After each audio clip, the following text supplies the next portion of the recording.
Son cosas que pasan en el fútbol y bueno, creo que hay que aceptarlo.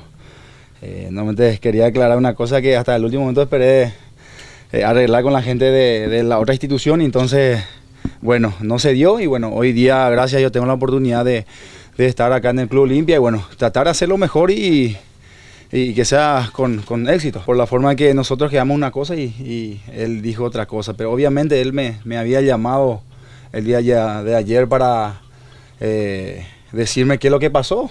Está bien, pero yo ya tenía todo acordado con Cerro, con Olimpia. ¿En qué momento tomaste la decisión? No, Miguel Celada es mi representante, o sea, él había manejado durante la semana en hablar y bueno, ayer salimos en arreglo y se firmó el contrato. Un paso muy importante, un desafío muy lindo y bueno, los compañeros me recibieron de la mejor forma, gracias a Dios. Por suerte ya conozco a varios de los compañeros y eso lo hizo más fácil. Ahora solamente queda trabajar y dejar todo también. ¿Costó un poco la decisión? Obviamente todo cambio cuesta, pero como digo, lo hablamos con el profesor Arce, con Marco, bueno, es un lindo desafío y bueno, lo tomamos y bueno, ahora seguir adelante.